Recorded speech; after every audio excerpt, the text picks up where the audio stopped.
सद्गुरुनाथ महाराज की जय। गुरुर् ब्रह्मा गुरुर्विष्णू गुरुर्देवो महेश्वरा, गुरु साक्षात परब्रह्म तस्मै श्री गुरुवे नमः। तस्मै श्री गुरुवे नमः। अभाग्यासी करी भाग्यवंत, ऐसे श्री गुरु काका श्रीमंत, जीवत्वाची खंत स्वरूपी विठाली, जीवना देण्या अर्थ सद्गुरु काका समर्थ, जीवत्वाचा अंत आत्मारामी केला। श्रीराम। परमपूज्य श्री गुरु डॉक्टर काका यांना साष्टांग नमन करते। परम आदरणीय सुनील काका यांनाही साष्टांग नमन करते। आणि श्रोते, आपण जगदीशांची मूर्ती आहात, माझे प्रेरणास्थान आहात, म्हणून आपणालाही साष्टांग नमन करते आणि आजच्या चिंतनाला प्रारंभ करते। चिंतनाचा आजचा जो विषय आहे आपला परमार्थ विज्ञान, आणि ह्या अंतर्गत आपला विषय चालू आहे आपला श्री गुरु सेवा झाली, शिष्याची कर्तव्य, शिष्य कसा असावा या संदर्भामध्ये ही पण संकल्पना आपण बघितली। आणि आज आपण अनुभवाचं स्वरूप हेही आपण बघितलं की कशा पद्धतीचं अनुभवाचं स्वरूप असतं, नेमका अनुभव म्हणजे काय परमार्थामध्ये, त्या अनुभवाचं स्वरूप पण आपण बघितलं। आता अनुभवाचं स्वरूप बघत असताना अनुभव जो मला परमार्थामध्ये घ्यायचा आहे, कशासाठी परमार्थ आधी करतो हे आपण बघू। कशासाठी करतो तर कारणासह वर्तमान सकल दुःख निवृत्ती परमानंदाची प्राप्ती।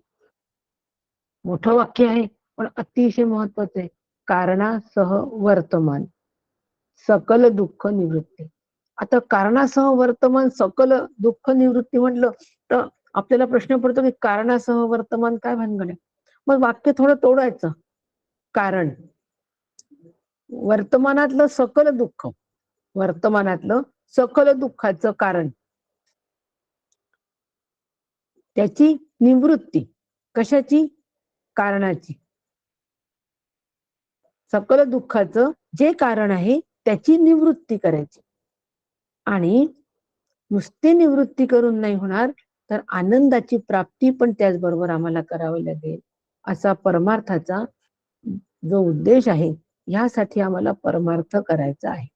कारणासह वर्तमान सकल दुःख निवृत्ती परमानंदाची प्राप्ती असं म्हटलं की आम्हाला एकदम धडधडायला लागतो की हे काय मोठं प्रकरण आहे, आणि ह्या प्रकरणाचा आम्ही या प्रकरणाच्या मागे लागण्यापेक्षा आमचे आपली भक्ती बरी, आमचं आपलं नामस्मरण बरं। परंतु भक्ती सुद्धा नामस्मरण सुद्धा कोणताही मार्ग घ्या, हा आम्हाला कशासाठी करायचंय, आनंदाच्या प्राप्तीसाठी करायचंय। आनंदाच्या प्राप्तीच्या आड येणारं काय आहे, आनंदाच्या प्राप्तीच्या आड येणारं सुख आणि दुःख आहे। परंतु प्रामुख्याने सुख जे आहे या सुखामध्ये आम्हाला काही प्रमाणात आनंदाची अनुभूती येते, पण दुःखामध्ये अजिबातच नाही येतो आनंदाची अनुभूती। येते का दुःखामध्ये कोणाला तरी आनंदाची अनुभूती? घरामध्ये सुखद घटना घडली, आपण सगळे किती आनंदी असतो। लहान मुलापासून अगदी थोरा मोठ्यांपर्यंत सगळेजण अत्यंत आनंदात असतात। आता सगळे श्रावण महिना आहे, हे सगळं सुरूच आहे। सणांच्या निमित्ताने आम्हाला आमच्या उत्साहाला अगदी उधाण येतो, सगळे आनंदामध्ये असतात। परंतु जर एखादा प्रतिकूल परिस्थिती आमच्या आयुष्यामध्ये आली तर त्या प्रतिकूलतेमध्ये आम्हाला आनंद असतो का? तिथे प्रतिकूलतेत आनंद असतो का? असा जर आम्ही आमच्याच मनाला प्रश्न विचारला तर उत्तर येईल नाही। प्रतिकूलतेमध्ये अजिबात आनंद त्या ठिकाणी नसतो, तो संपूर्णपणे हरवलेला असतो. सुखाच्या घटनेमध्ये तो काही प्रमाणामध्ये आम्हाला मिळतो, निर्निमित्त कारणाने तो मिळतो, नित्य निमित्त कारणाने मिळतो, निमित्त निमित्ताने मिळतो, कारणाकारणाने मिळतो, असं म्हणू आपण. कारणाकारणाने मिळतं, परत ते सुख संपलं की ते सगळं संपतं, ती गोष्ट वेगळी. पण तो कारणाकारणाने आनंदाची अनुभूती आम्हाला सुखात येत असली तरी दुःखामध्ये मात्र आम्हाला आनंद आमच्यापासून कोसो लांब गेलेला असतो.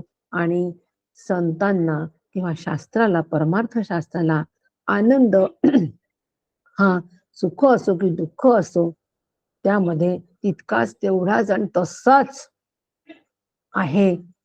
आणि तो आम्हाला निश्चित आम्ही त्या अनुभवाला प्राप्त व्हावं असं संतांना पण वाटत असतो आणि शास्त्राला सुद्धा वाटतं. आणि म्हणून शास्त्राने परमार्थाचा उद्देश सांगितला असेल तर कारणासह वर्तमान सकल दुःख निवृत्ती, परमानंदाची प्राप्ती. म्हणजे सकल दुःखाची पण निवृत्ती आणि कारणाची पण निवृत्ती. हा निवृत्ती शब्द दोन ठिकाणी कामी येतो, दोन कारणासाठी पण आणि दुःख निवृत्तीसाठी पण. पण कारण जर कारणासाठी कारणच निवृत्त झालं तर दुःख राहणारच नाही. पण त्या दुःख निवृत्तीसाठी वेगळं कारण घ्यायचं कारण नाही. जर आम्ही दुःख निवृत्तीचं कारण जर आम्ही दूर करायला गेलो तर हे कारण आमचं शास्त्राप्रमाणेच राहील का हे सांगता येत नाही. माझ्याकडे गाडी नाही म्हणून मला फार दुःख वाटतं. प्रत्येकाच्या गाड्या पाहिल्यानंतर दुःख. आपल्याकडे असावी, आपल्याकडे असावी. आमच्याकडे असती गाडी पण काय करावं, आमचा एवढा खर्च झाला, त्या खर्चामध्ये सगळा पैसा लागला गाडीचा आणि गाडीच नाही, दुःख सुरू. मग ह्या दुःखाची निवृत्ती जर आम्हाला करायची असेल तर आम्ही काय करतो की आपण सगळेजण दुःखाची निवृत्ती करायला गाडी घेतो.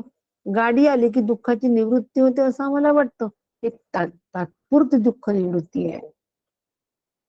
दुःख निवृत्ती आम्हाला करायची नाही. तर दुःख निवृत्तीचं जे कारण आहे आणि ते सुद्धा वर्तमान याच्यामधलं जे कारण आहे, म्हणजे ह्या जन्मामधलं जे आमचे कारण आहेत की ज्याने आम्हाला दुःख होतं, ते कारणच, ते मूळ कारणच निवृत्त आम्हाला करायचं आहे. म्हणजे दुःख होणारच नाही. आणि दुःख झालं नाही म्हणजे तिथे आनंद आहेच. ही कल्पना आमची स्पष्ट पाहिजे, संकल्पना अतिशय स्पष्ट पाहिजे. ही संकल्पना जोपर्यंत स्पष्ट होत नाही तोपर्यंत परमार्थ विज्ञानचा पूर्ण अभ्यास करूनही काही फायदा नाही. शेवटच्या टप्प्यामध्ये आपण येतो आहे परमार्थ विज्ञानच्या. प्रत्येक संकल्पना ही माझी जर स्पष्ट असली तर मला उपनिषद सुद्धा छान कळणार आहे. गीतेचा स्वाध्याय मंच मध्ये सुद्धा आम्ही अगदी सक्रिय भाग घेऊ आणि अभ्यास करू. दुसरा अध्याय झालेला आहे. दुसरा अध्याय मधले कारण आम्हाला अतिशय सुंदर असं सारांश सांगितलेलं आहे. मग काय सांगितलंय आम्हाला दुसऱ्या अध्यायामध्ये? आम्हाला शोकाची कारण सांगितली. 53 श्लोकापर्यंत प्रत्येक श्लोकामध्ये एक एक कारण देण्यात आलेलं आहे. जर आम्ही ते कारण शोधून काढलं तर मग शोकाची अशी कारणं आहेत. अभ्यास करायचा असेल तर या पद्धतीने करावं. पण संकल्पना आमच्या स्पष्ट असतील तर आम्हाला सूत्रात्मक अभ्यास करता येईल. संकल्पना स्पष्ट नसतील तर सूत्रात्मक अभ्यास करता येणार नाही.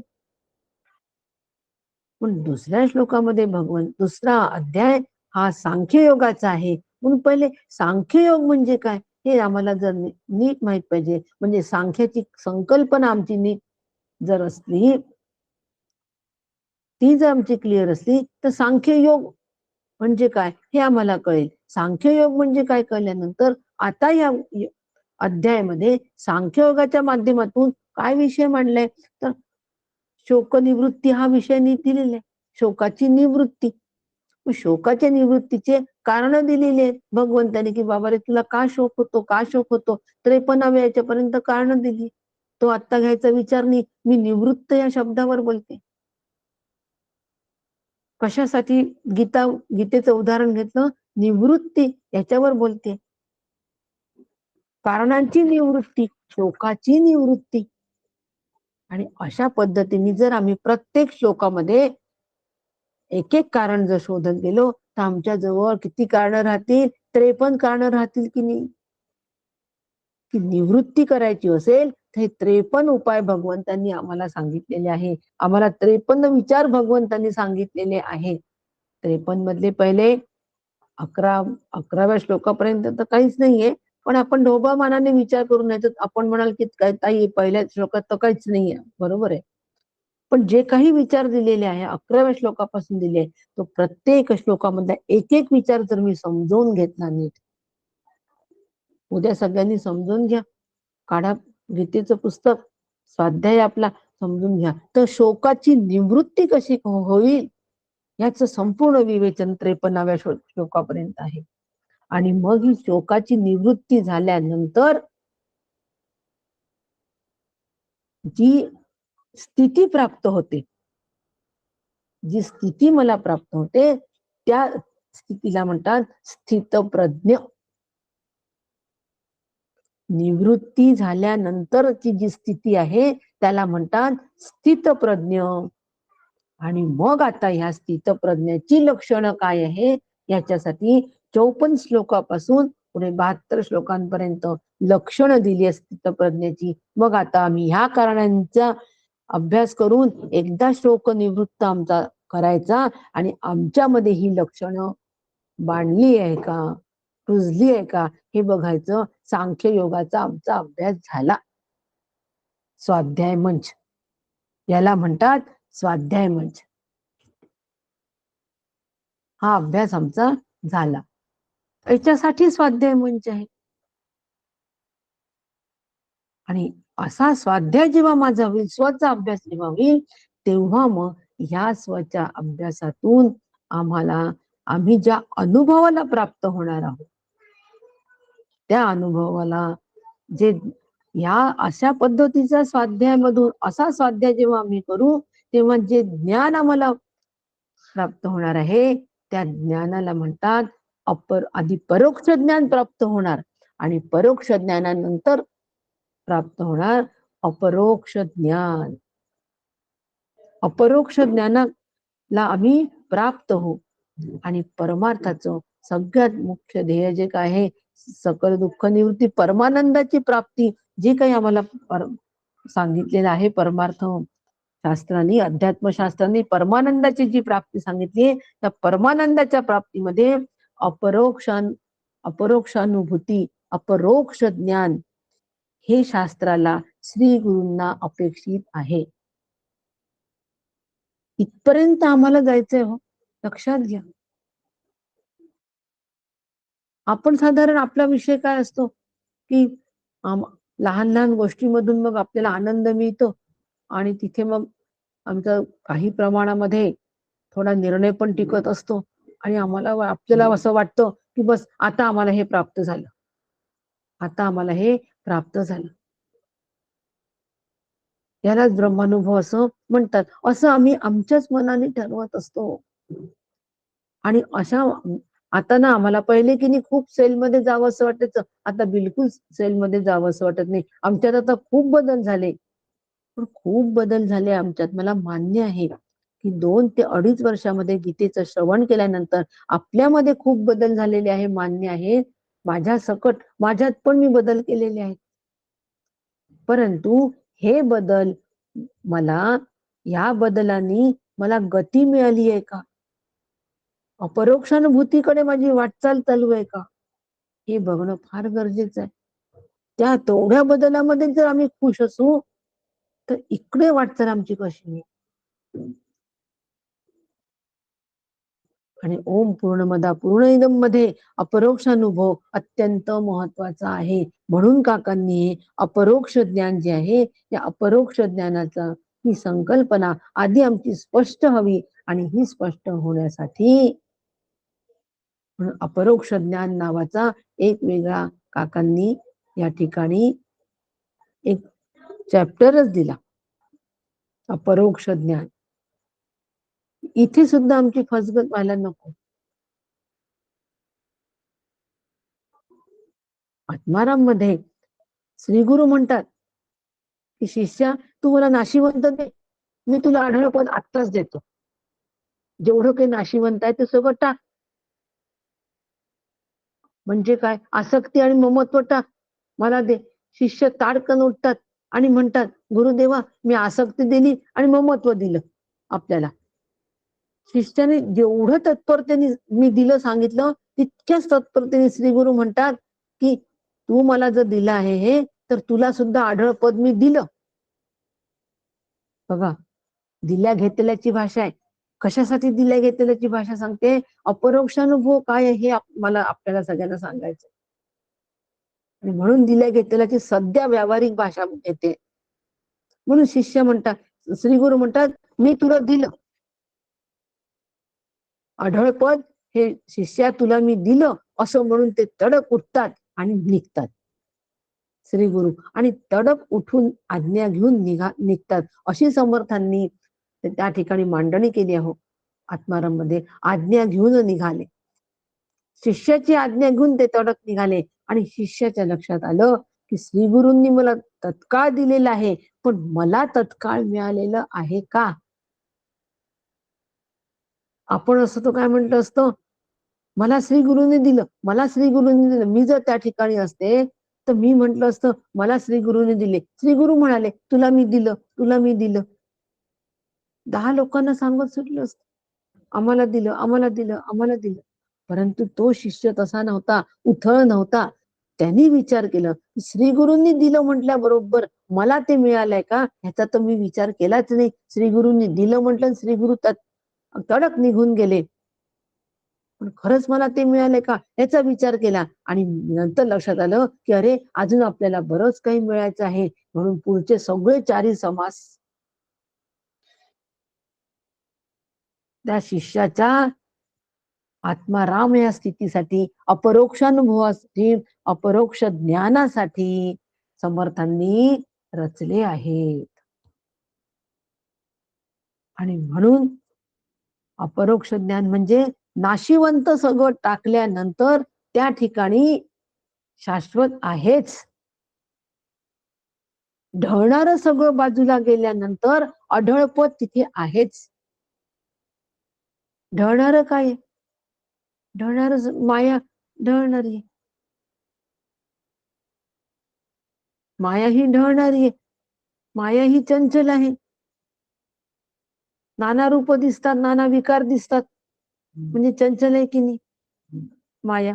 ही सगळी जी ढळणारी माया आहे, ही सगळी ढळणारी माया बाजूला झाली की त्या ठिकाणी अढळपद आहेच. ते अढळपद मिळवण्यासाठी मला वेगळं काहीही करावं लागणार नाही. मला इंजिनिअरिंग पदवी मिळवायची असेल तर मला कॉलेजमध्ये जावं लागेल, अभ्यास करावा लागेल, परीक्षा द्यावी लागेल, तेव्हा मी इंजिनियर होईल. परंतु या ठिकाणी अपरोक्ष ज्ञान ज्या वेळेला मला प्राप्त करायचं असेल त्यावेळेला ते अपरोक्ष ज्ञान प्राप्त करण्यासाठी मला वेगळं काहीच करावं लागणार नाही. ते तिथे आहेच.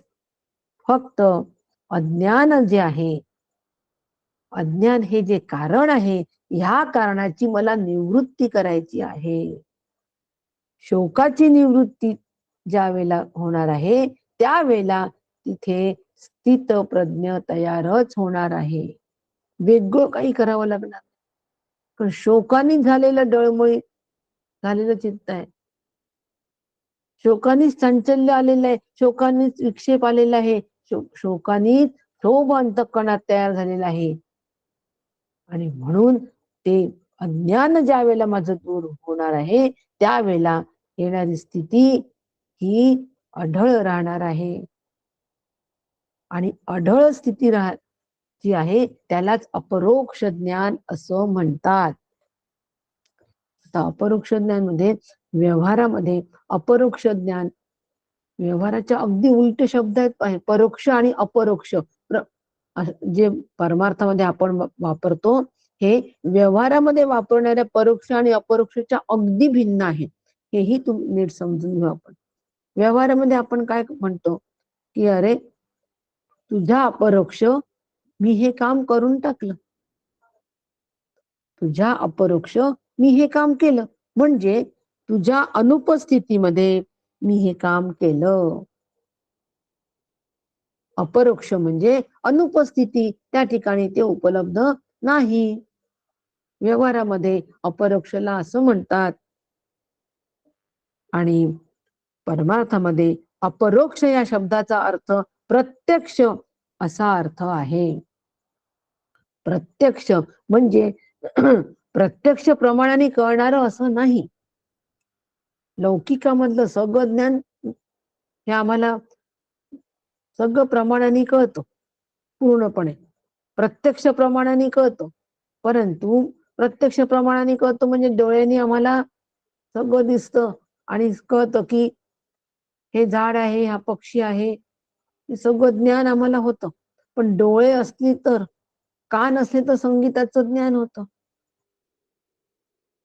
म्हणजे लौकिक जगतामधलं जे ज्ञान आहे हे प्रत्यक्ष प्रमाणाने होतं, परंतु परमार्थामध्ये मात्र प्रत्यक्ष प्रमाणाने असं कोणतंच ज्ञान होत नाही की डोळ्याला काहीतरी दिसेल, स्वरूप दिसेल आणि मला ज्ञान होईल की हे स्वरूप आहे, असं अजिबात नाही.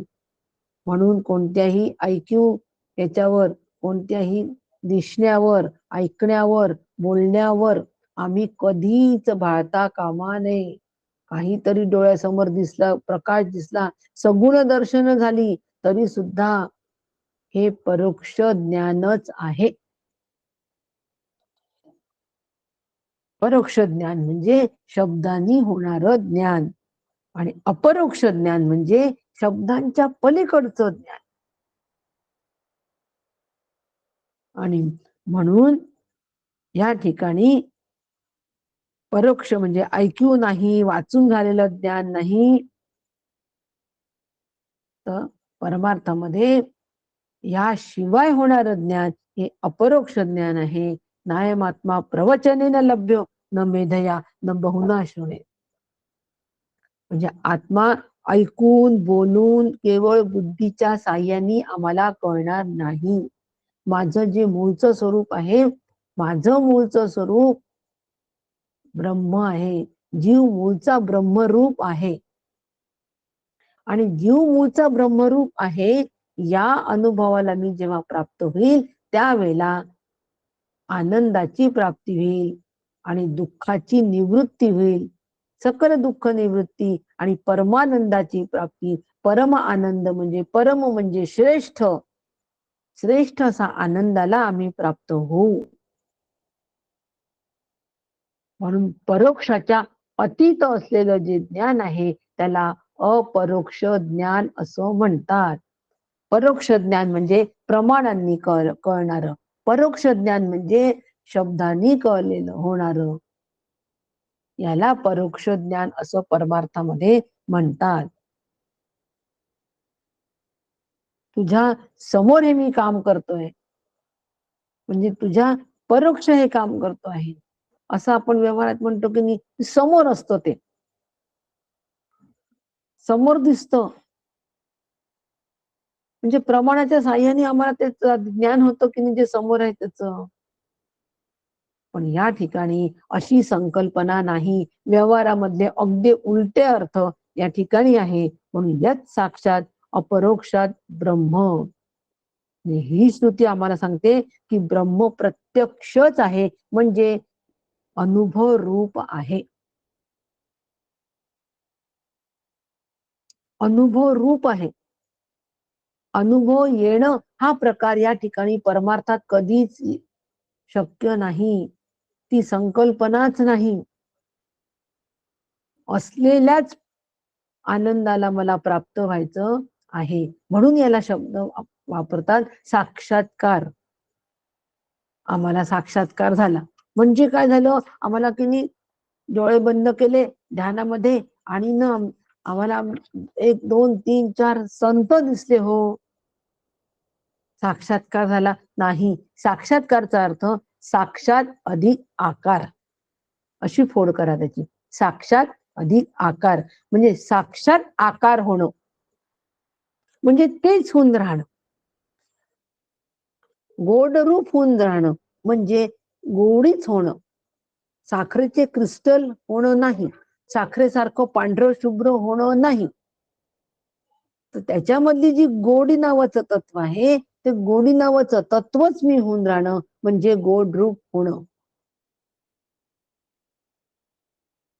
बर्फामधलं जे बर्फत्व आहे म्हणजे थंडपणा जो आहे तोच होऊन राहणं, याला बर्फरूप होऊन राहणं म्हणतात. बर्फ हा पाण्यामध्ये जेव्हा टाकतो तेव्हा ते पाणी बर्फरूप होतो की नाही. साखर ज्या वेळेला पदार्थामध्ये पाण्यामध्ये टाकतो तेव्हा ते पाणी गोड रूप होतो की नाही. त्या ठिकाणी साखर आणि पाणी असं आपल्याला वेगळं करता येतं का? बर्फ पाण्यात विरघळला की थंडगार पाणी ते वेगळं करता येतं का? बर्फ आणि थंड पाणी नाही. म्हणजे रूपतेमध्ये ऐक्य आहे. गोड रूप, थंड रूप, उष्ण रूप यामध्ये ऐक्य प्रतिपादन केलेलं आहे. आणि हे ऐक्य जे आहे या ऐक्यालाच अपरोक्ष ज्ञान असं म्हणतात. म्हणजे साक्षात आकार घेणं. काका नेहमी आपल्याला एक उदाहरण सांगतात की शिकार करायला गेला आणि त्यांनी वाघाची शिकार करण्याचं ठरवलं होतं. पण काय झालं, वाघाने त्याला खाल्लं आणि खाल्लं म्हणजे शिकाऱ्याला वाघाचा साक्षात्कार झाला. म्हणजे शिकारी वाघाच्या पोटात गेल्यामुळे वाघच झाला. आता ह्या ठिकाणी शिकाऱ्याचं वेगळं अस्तित्व काही दिसलं का? उदाहरण हेच घेऊ आपण. या ठिकाणी शिकाऱ्याचं वेगळं अस्तित्व दिसलं का? साखर जी पाण्यामध्ये आपण घोळली त्यामध्ये साखरेचं वेगळं अस्तित्व काही दिसलं का? तिचे पांढरे क्रिस्टल दिसले का? कण दिसले का? ती 2 चमचे टाकली की 3 चमचे टाकली हे दिसलं का आम्हाला? नाही ना दिसलं. याचाच अर्थ असा आहे की साक्षात आकारामध्ये वेगळं आम्हाला काही सुद्धा अनुभवाला येणार नाही. अपरोक्षानुभूतीमध्ये वेगळेपणा आम्हाला अनुभवाला येणार नाही. जर आम्हाला वेगळेपणाने अनुभव येत असेल तर तो अपरोक्षानुभव नाही. आम्ही नामस्मरणाला लागलो ना तेव्हापासून काय झालं की आमच्या मनाची शांती खूपच वाढली आणि काय सांगू आम्ही प्रपंचात सुद्धा शांत झालो. याला अपरोक्षानुभव म्हणत नाही. हे आपल्याला सांगावंसं वाटतंय की नाही आणि मी वेगळेपणाने अनुभवतोय की नाही की मी शांत झालो. हे मी जोपर्यंत मी अनुभवतो आहे मी शांत झालो तोपर्यंत हे परोक्षच आहे. आणि ज्यावेळेला मी अपरोक्ष प्राप्त होऊ त्यावेळेला मला सांगण्याची आवश्यकता नाही. सांगणारा कोणी शिल्लकच राहणार नाही की मी खूप शांत झालो. हे शिल्लकच कोणी राहणार नाही. फक्त शांतीचा अनुभव सगळ्यांना येईल. बाकीच्या सगळ्यांना येईल. ते म्हणतील की खरंच यांच्या सहवासात गेलो ना खूप शांत वाटतं हो. कसं छान वाटतं मुरगुडला आलं की. सगळ्या काळज्या दूर राहतात. सगळ्या चिंता दूर, भय पण दूर. काकांच्या सहवासामध्ये हे सगळं दूर राहतं. कारण आम्ही त्यावेळेला गोड रूप झालेलं असतो, काका रूप झालेलं असतो. आणि काका म्हणजे प्रत्यक्ष आनंद, काका म्हणजे प्रत्यक्ष ब्रह्म. वेगळेपणाने काही तिथे दिसत नाही. त्याप्रमाणे साखर पाण्यात टाकली तर वेगळे क्रिस्टल दिसत नाही, वेगळा पांढरा रंग दिसत नाही. साधं पाणी साखर मिसळलेलं पाणी जर ठेवलं तर ओळखू सुद्धा येत नाही साधं कोणतं साखरेचं पाणी कोणतं. पण त्यासाठी आम्हाला चव घ्यावी लागते. चव हा व्यवहार आहे. चव घेणं हा व्यवहार आहे. तसं ज्यावेळेला आमच्यामध्ये शांती स्वरूप आम्ही होतो, आनंद स्वरूप आम्ही होतो, आम्ही सुखरूप ज्या वेळेला होतो त्यावेळेला व्यवहारामध्ये त्याचा अनुभव बाकीच्यांना येतो. आणि बाकीच्यांना तो अनुभव आल्यानंतर तेच म्हणतात आम्हाला तिथं आपल्या सहवासात आलं की कसं शांत वाटतं. मी शांत झालो हे सांगणारा कोणीही शिल्लक राहत नाही. याला अपरोक्ष अनुभव असं म्हणतात. यालाच अपरोक्ष ज्ञान असं म्हणतात.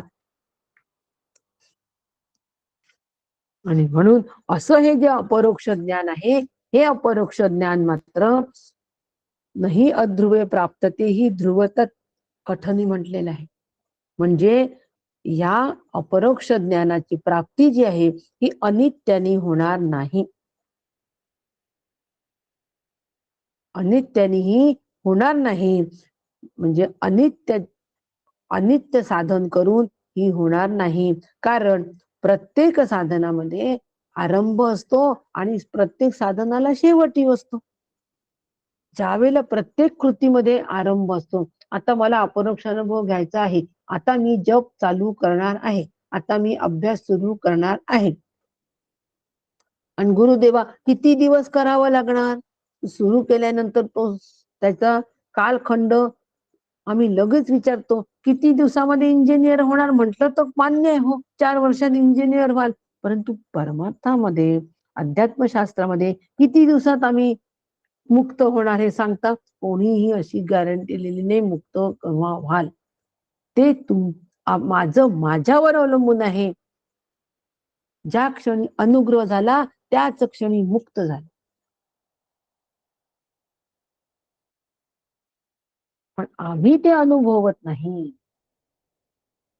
आम्ही ते अनुभवत नाही. ती अपरोक्षानुभूती आम्हाला अनुभवाला येत नाही. म्हणून आम्हाला वाटतं की काहीतरी करून काहीतरी मिळवायचं. आणि म्हणून आधी मला ह्या विचारातून बाहेर व्हावं लागेल. काहीतरी करायचं, काहीतरी मिळवायचं.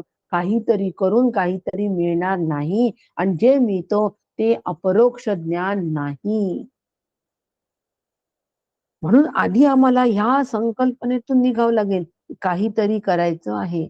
मग अभ्यास करायचा म्हणतात कशासाठी? कशासाठी अभ्यास करायचा? का त्या अभ्यासाचा आग्रह श्री गुरु धरतात? जर काहीच करायचं नाही तर? या अभ्यासाने माझं अज्ञान दूर होणार आहे. आणि एकदा हे अज्ञानाचं पांघरून दूर निघालं की ज्ञान तिथे आहेच. एकदा ते वरचं टोपलं फोडावं लागेल, आतमध्ये दिवा आहेच. आणि म्हणून अपरोक्ष अनुभूती जी आहे, अपरोक्ष ज्ञान जे आहे, हे कोणीही कशानेही केलेलं नाही. ते अकृत आहे. हे पक्क लक्षात ठेवायचं. अकृत आहे म्हणजे काही करून मिळणारं नाही. कोणत्याही कृतीने ब्रह्मस्वरूपाचं ज्ञान होणार नाही. कारण ब्रह्म हे अमर आहे, नित्य आहे, सत्य आहे, अजय आहे. आणि म्हणून मानवी बुद्धीला आमच्या ज्या सवयी लागल्या आहेत, या सवयीचे विचार आमच्या काही कामाला येत नाही. जी आमची बुद्धी आहे ना, आमच्या या मानवी बुद्धीला सवयीचा विचार, सवय लागली हो या बुद्धीला. कोणती सवय लावली? काहीतरी करण्याची, काहीतरी मिळवण्याची सवय लावली बुद्धीला आमच्या. एवढा पक्का संस्कार आहे तो आमच्यावर. थांबा अभ्यास करतो, अभ्यासाला लागतो म्हणजे मग इकडून की नाही थोडीशी अलिप्तता येईल. थांबा अभ्यासाला लागतो म्हणजे की नाही जरा शांती नाही हो. अभ्यासाला लागल्यामुळे शांती येणार नाही. अभ्यासाने ते अज्ञान जाणार आहे. दुःखाची निवृत्ती, कारणासह निवृत्ती होणार आहे. कारण दुःखाचं कारण हे अज्ञान आहे. त्या अज्ञानाचं समूळ उच्चाटन होणार आहे. अशा पद्धतीने आम्ही नेहमी विचार करावा. नेहमी विचार करावा आणि अंतःकरणाला आत्मविचारामध्ये गुंतून ठेवावं.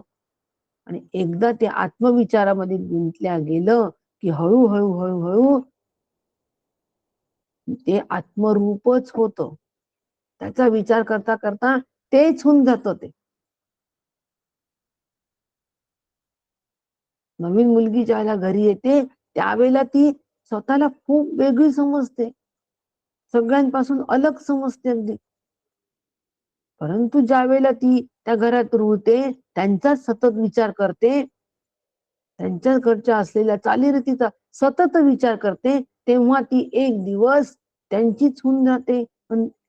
मग ती आमचं घर म्हणते, माझं घर म्हणते, आमच्या घरावरून माझं घर म्हणते. काय केलं हो वेगळं तिने? माझं घर होण्यासाठी केलं काय? काही फार वेगळं काही केलं का? असलेल्याच घरामध्ये तिने फक्त स्वतःला रुळवून घेतलं. ते सगळं अंगीकारलं. जे जे ऐके वेदांत श्रवण, ते अंगे होत जाण आपण. हे अपरोक्षाचे लक्षण सत्यत्वे जाण अतिशुद्ध. कोण म्हणतात? नाही, नाथ महाराज म्हणतात आहे, जे वेदांत, जे ऐके वेदांत श्रवण, ते अंगे होत जाणं आपण. जे श्रवण आम्ही करतो आहे, ते सगळं श्रवण आम्ही आमच्या अंगी मुरवण्याचा प्रयत्न करायचा आहे. जसं त्या येणाऱ्या नववधूंनी घरातले चालीरीती, कुळाचार, सगळ्यांचे स्वभाव अंगी मुरवून घेतले. आता सवय झाली हो आम्हाला यांच्या स्वभावाची, घरातल्या लोकांच्या स्वभावाची आता सवय झाली. सुरुवातीला सवय नव्हती, जरा वाईट वाटायचं मला, पण आता नाही वाटत, झाली सगळी. म्हणजे आता ते अंगवळणी पडलं. तिला वेगळं काहीही करावं लागत नाही. आणि हे अगदी अशाच पद्धतीने आम्हाला सुद्धा इथे श्रवण, वेदांताचं जे श्रवण आहे, आता श्रवणासाठी आम्ही उपनिषद आहेत, प्रस्थानत्रयी मधलं श्रवणासाठी उपनिषद आहे, आणि ते आमचं श्रवण सुरू आहे उपनिषदांचं. उपनिषदांचं श्रवण आम्ही करत असताना आमच्यामध्ये जे 2-2.5 वर्षामधले जे आमचे बदल आहेत, ह्या बदलांचा आम्हाला निश्चित उपयोग होणार आहे. हे बदल वाया जाणार नाही. पण आता झालेल्या बदलाला तिथेच आम्ही न राहता आम्ही अपरोक्ष अनुभवाकडे कशी वाटचाल करू, अंगी श्रवण करून, उपनिषदांचं श्रवण करून आम्ही स्वरूपाच्या निधिध्यासनाकडे कसं स्थिर होऊ, निधिध्यासनामध्ये कसं स्थिर होऊ, याचा अभ्यास करणं, याला स्वाध्याय असं म्हणतात. आणि एक दिवस अपरोक्ष अनुभूतीला प्राप्त होणं, असलेल्याच अनुभवाला प्राप्त होणं, याला अपरोक्ष ज्ञान असं म्हणतात. याला अपरोक्ष ज्ञान म्हणतात. आणि म्हणून ह्यासाठी साधनांनी मिळवलेलं ज्ञान अपरोक्ष ज्ञान नाही. कारण साधन कसं असतं? साधन अचेतन असतं. अचेतन साधन चेतन जीवानी केल्यामुळे ते चेतन असला तर तो भ्रम.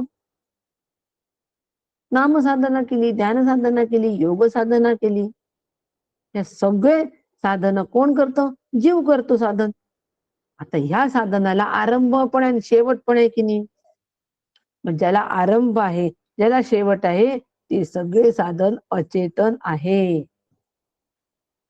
सगळे साधन अचेतन आहे. मग आता या साधनांचा उपयोग कसा करावा? तुकाराम महाराज म्हणतात की पहावा विठ्ठल, बोलावा विठ्ठल, करावा विठ्ठल जीवभाव. म्हणजे पाहण्याची, बोलण्याची ही जी क्रिया होते, ही क्रिया करत करत स्वतःला विठ्ठल रूपात, म्हणजे आत्मस्वरूपामध्ये एकरूप करावे, सहजच एकरूप करावे. बोलावा विठ्ठल, करावा विठ्ठल, ह्या क्रिया करत असताना व्यवहारामध्ये स्वतःला आत्मस्वरूपात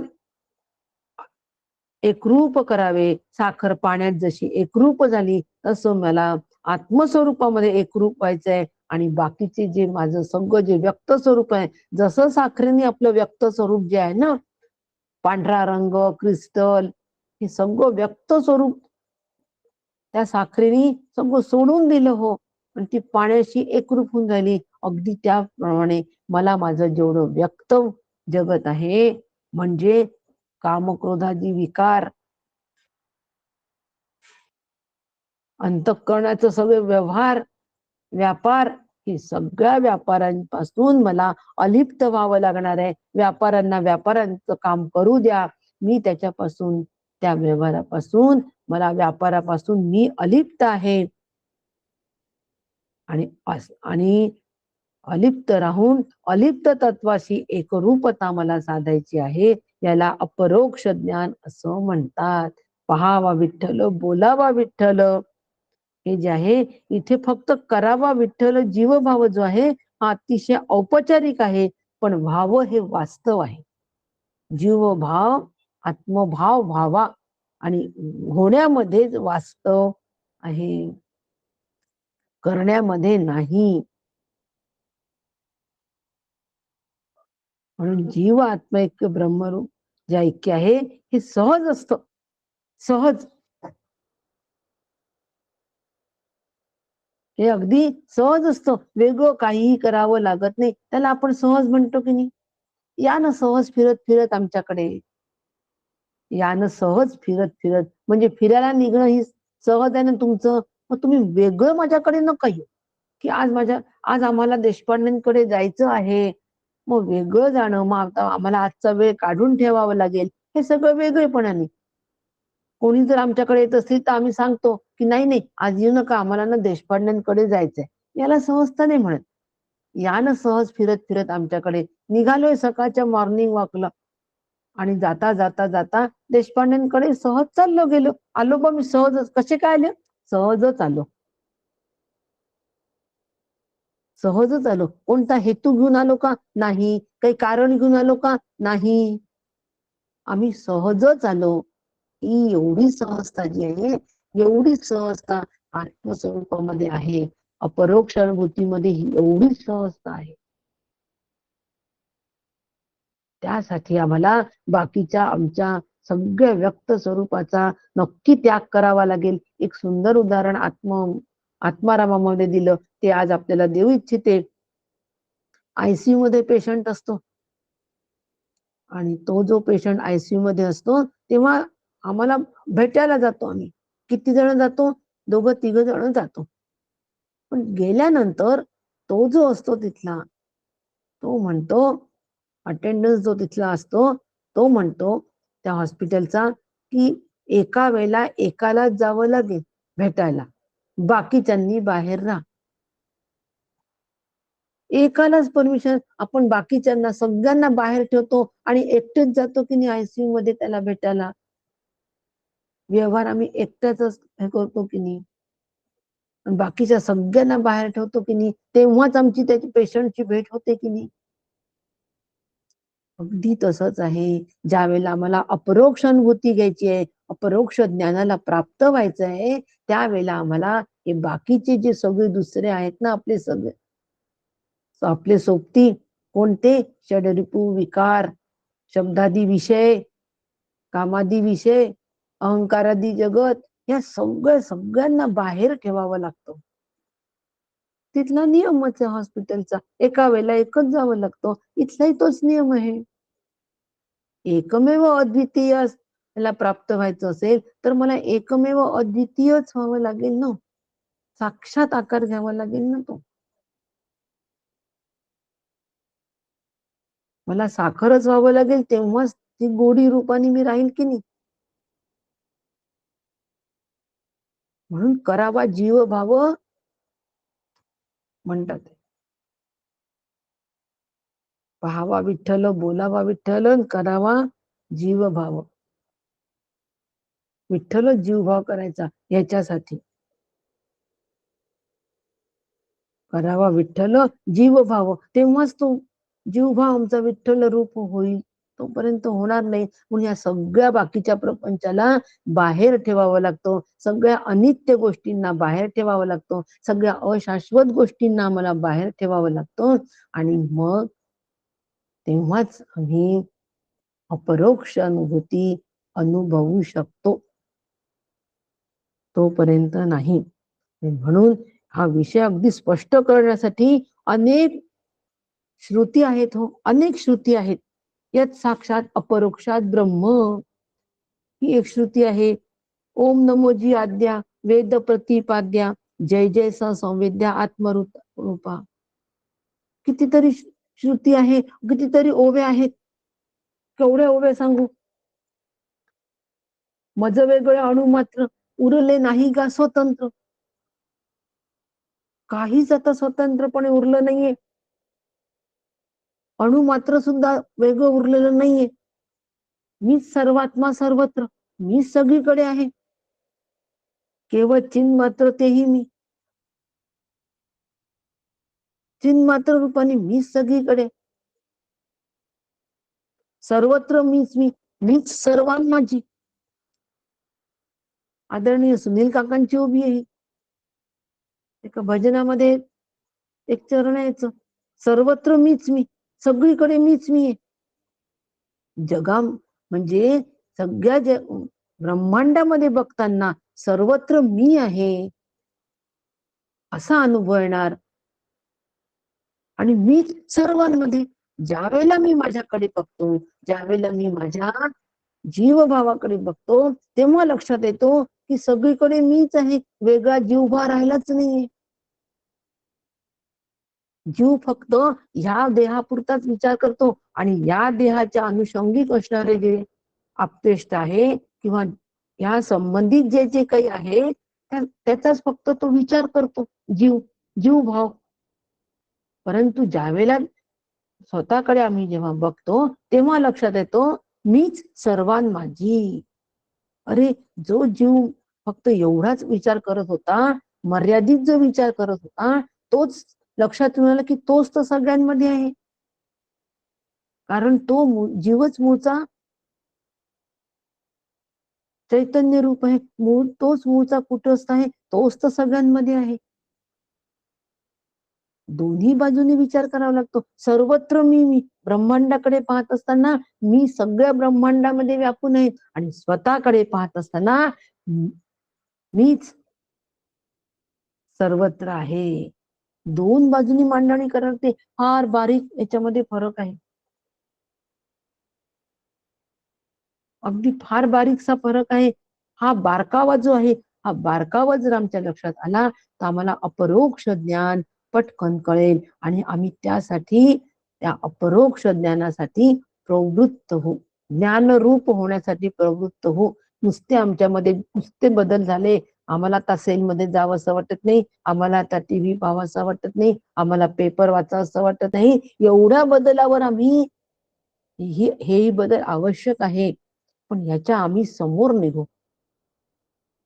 आता आम्ही पेपर आम्हाला का वाचावं असं वाटत नाही, टीव्ही का पाहावं असं वाटत नाही, सेलमध्ये का आमचं मन रमत नाही, बाकीच्या गप्पा गोष्टींमध्ये आमचं मन का रमत नाही, कारण हा सगळा अनित्याचा पसारा आहे.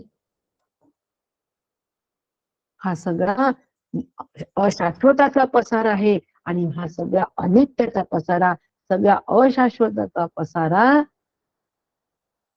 हा आम्ही बाजूला ठेवतो. म्हणून आम्हाला बाजूला ठेवण्याची एक पद्धतीचा हा संस्कार आमच्यावर 2-2.5 वर्ष झालेला आहे आणि तो आता दृढ करायचा आहे. आणि ह्या पसाऱ्यातून बाजूला होऊन आम्हाला आता फक्त अपरोक्ष ज्ञान इकडे वाटचाल करायची.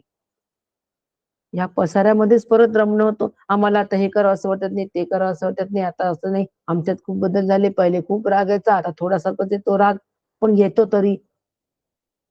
याच्यातच अजूनही आमचे दिवस जर जात असतील तर अपरोक्ष अनुभूतीकडे वाटचाल केव्हा? म्हणून मी मूळचा ब्रह्मरूप आहे. यात साक्षात अपरोक्षात ब्रह्म, तेच स्वरूप आहे, तेच मी आहे. बस. टीव्ही पाहावासा वाटत नाही कारण तो अनित्य आहे. टीव्हीचं सुख अनित्य आहे. मी मूळचा सुखरूप आहे. मी मूळचा सुखरूप असल्यामुळे मला टीव्ही पासून सुख मिळत आहे. माझ्या अधिष्ठानावर मी ते सुख घेतोय, असा आता माझा अभ्यास व्हायला पाहिजे. असा ज्या वेळेला अभ्यास होईल त्यावेळेला आम्ही अपरोक्ष अनुभूतीकडे वाटचाल करणार आहोत.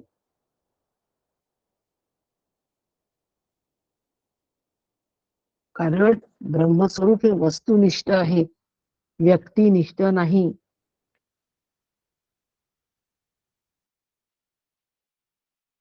वस्तुनिष्ठ व्यक्तिनिष्ठ ब्रह्म नाही. थोडं माझा बोलण्यामध्ये हे झाली कन्सेप्ट समजून घ्या. ब्रह्म व्यक्तिनिष्ठ नाही म्हणजे वर्णनात्मक नाही. ते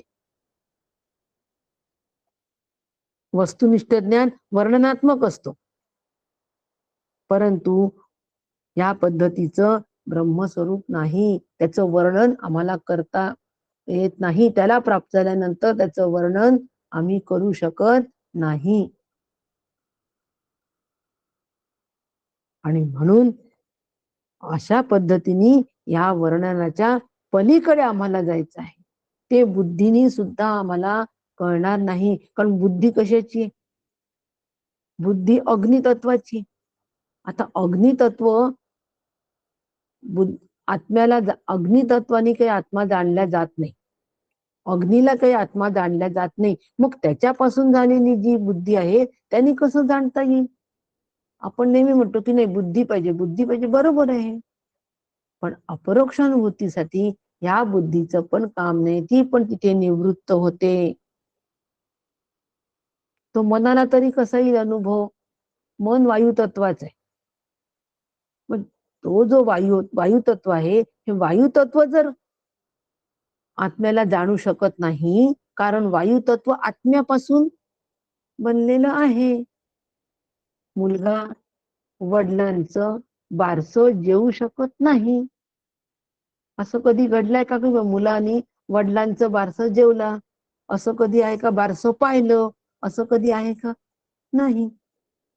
अगदी त्याचप्रमाणे ज्या ब्रह्मवस्तूच्या अधिष्ठानावर या पंचमहाभूतांची निर्मिती झाली, ते कसे जाणू शकतील? म्हणून बुद्धी यो बुद्धे परतस्तु सहा. बुद्धीला पण जाणता येणार नाही, मनाला पण जाणता येणार नाही. मन, बुद्धी म्हणजे चित्त, अहंकार या सगळ्यांना निवृत्त तिथे करावं लागेल. आणि ते निवृत्त झालं की जे असेल ते अपरोक्ष ज्ञान आहे. यासाठी अंतःकरण हे सूक्ष्म असायला पाहिजे, बुद्धी ही सूक्ष्म असायला पाहिजे. तिने प्रत्येक वेळेला सूक्ष्माचाच वेध घ्यायला हवा. असा ज्या वेळेला वेद ती बुद्धी घेईल त्यावेळेला आम्हाला हा अनुभव येण्याची शक्यता आहे. हा अनुभव जर आम्हाला घ्यायचा असेल तर आम्हाला 3 पद्धतीच्या प्रेरणा पण पाहाव्या लागतील. त्याही पद्धतीने आम्ही हा अनुभव घेऊ शकतो. शास्त्राने सगळं आम्हाला वैचारिक पद्धत मांडून दिलेल्या आहेत.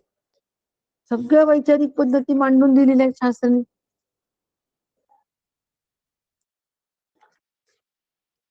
3 प्रेरणांच्या माध्यमातून सुद्धा आम्हाला अनुभव घेता येईल. कोणत्या 3 प्रेरणा? देख मनुष्य जात सकळ हे स्वभावता भजनशील झाले असती केवळ माझ्याची ठाई. सगळे मनुष्य जेवढे काही मनुष्य जात आहे, सकल मनुष्य जात म्हणजे अमेरिकेमधलाही, ऑस्ट्रेलिया मधलाही, लंडन मधलाही जो माणूस आहे तो माझं भजन करतो, असं शक्य आहे का?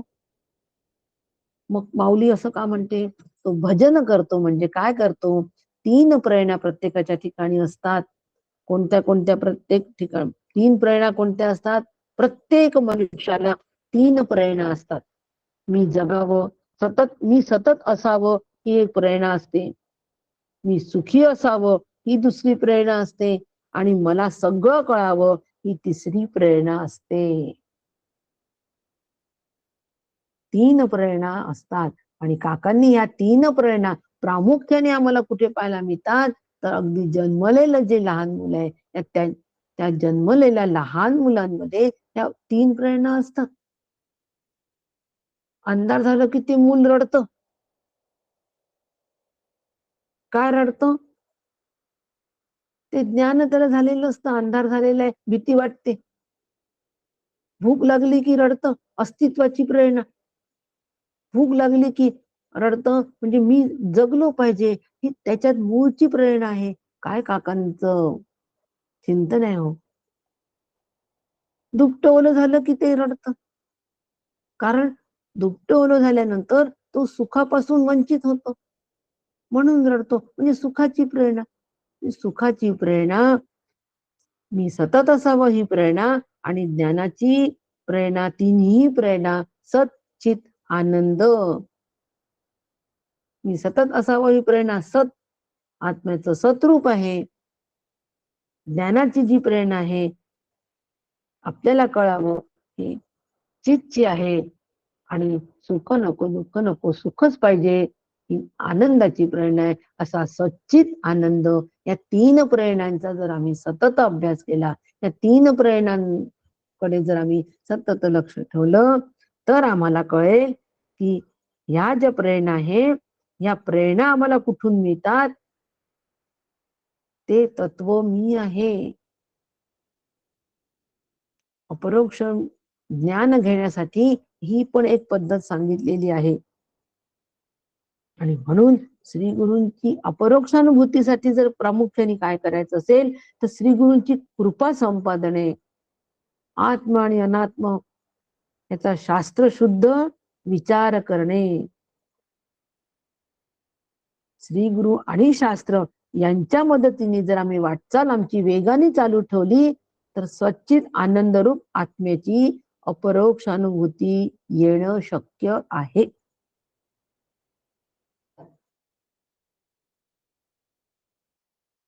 आणि म्हणून श्री गुरूंची सेवापूर्वक कृपा संपादन करणे अत्यंत महत्वाचे आहे. मग ह्या सामुग्रीचा विचार करणे अपरोक्ष अनुभूतीसाठी वैराग्य, आत्म, अनात्म ही सगळी सामुग्री आहे. याला सामुग्रीचा दर्जा द्या. ही सामुग्री आहे सगळी. शास्त्रशुद्ध विचार, वासनांचं शमन आणि सुखासाठी विषयांवर अवलंबून न राहणे आणि देहाला आणि प्रपंचाला होणाऱ्या आघातांनी विचलित न होणे, ही सगळी वेदांत प्रणित महत्वाची सामुग्री आहे. स्वयंपाक तयार करायला सामुग्री असते, त्याप्रमाणे ही सगळी सामुग्री आहे अपरोक्ष अनुभूतीसाठी महत्वाची सामुग्री. त्याचप्रमाणे अपरोक्षानुभूतीसाठी भ्रमातून सुटका होणे अतिशय महत्वाचं आहे. मी कोण आहे, हे विश्व कसं तयार केलं, कोणी तयार केलं, ही जिज्ञासा महत्वाची आहे. सामुग्री महत्वाची आहे, ही जिज्ञासा महत्वाची आहे.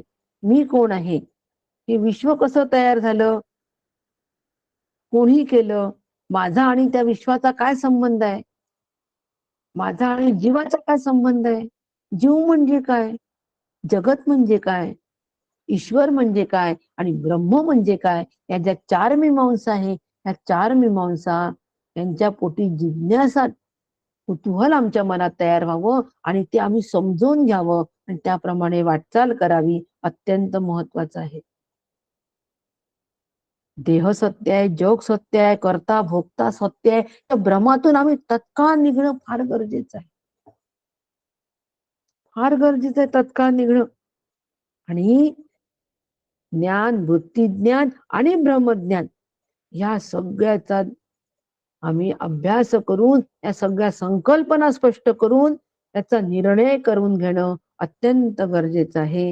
हे जर सगळं आम्ही नीट आमचा मार्ग, हा सगळा साधना मार्ग आहे, या मार्गाचा जर आम्ही नीट अवलंब करत असू, तर आम्ही अपरोक्ष अनुभूतीकडे निश्चित वाटचाल करू आणि एक दिवस आम्ही दृढ अपरिवर्तनीय अशा अनुभवाला प्राप्त होऊ, असलेलेच प्राप्त होऊ. याला अपरोक्षानुभूती असं म्हणतात आणि यालाच अपरोक्ष ज्ञान असं म्हणतात. आचार्यांचा अपरोक्षानुभूती हा एक ग्रंथच आहे. त्याच्यावर काकांनी पण भाष्य केलेलं आहे, अतिशय सुंदर असं भाष्य. हा एक ग्रंथ जरी वाचला तरी आपल्याला अपरोक्षानुभूती काय आहे नेमकं ते स्पष्ट कळेल. आणि एकदा स्पष्ट कळलं की आम्ही तेच व्हायला तत्पर होऊ, त्यासाठी अभ्यास. आणि असा आता आपण अपरोक्षानुभूतीकडे मार्गक्रमण करू. परमार्थ विज्ञान आपल्या जवळपास पूर्ण होत आलेलं आहे आणि उपनिषदांचं श्रवण चालू आहे. त्यामुळे झालिया अपरोक्ष ज्ञान, त्याचं अपरोक्ष ज्ञान झाल्याचं काय एक प्रमाण सांगते आणि थांबते. झालिया अपरोक्ष ज्ञान, प्रपंचाचे मिथ्या भान. विषया पडले शून्य, कल्पना जाण निमाली, याला अपरोक्ष ज्ञान असं म्हणतात. प्रपंच मिथ्या आहे याचं आम्हाला भान झालं. विषयामध्ये सुख नाही याबद्दल आम्ही शून्य झालो. विषय पडले शून्य, विषयाशी आणि कल्पना आमची पूर्णपणे निमाली, पूर्णपणे ती विराली. हे ठोकताळे आहेत. असं जर आमचं होत असेल तर झाली या अपरोक्ष ज्ञान. अपरोक्ष ज्ञान तिथे आहेच. आता अभ्यास कोणत्या दिशेने करायचा हे आजच्या अपरोक्ष ज्ञानाने काकांनी आम्हाला फार सुंदर रीतीने समजून सांगितले आहे. आणि म्हणून आत्म्याच्या बाबतीमध्ये ज्ञाता आणि ज्ञान वेगळं नाही, तिथे त्रिपुटी नाही. खूप सांगण्यासारखं आहे, वेळ कमी पडतो. बडबड करायला खूप आहे, पण अनुभवाला एकदा या अनुभवाला प्राप्त झालं की मग मात्र ते अनिर्वाच्य आहे. बोलेना बोलू देईना. वेळ मला कमी पडतोय कारण या अनुभवाला प्राप्त व्हायचं आहे म्हणून वेळ कमी पडतोय. एकदा याला प्राप्त झालो की वेळ पण नाही, काहीच नाही, कालाच्या अतीत. बोलू ना बोलू देईना. असं हे अपरोक्ष ज्ञान आहे, असं हे अपरोक्ष अनुभूती आहे. ही आपणा सगळ्यांना माझ्या सकट प्राप्त हो अशी श्री गुरूंच्या चरणी प्रार्थना करते आणि आजच्या चिंतनाला विराम देते. राम कृष्ण हरी.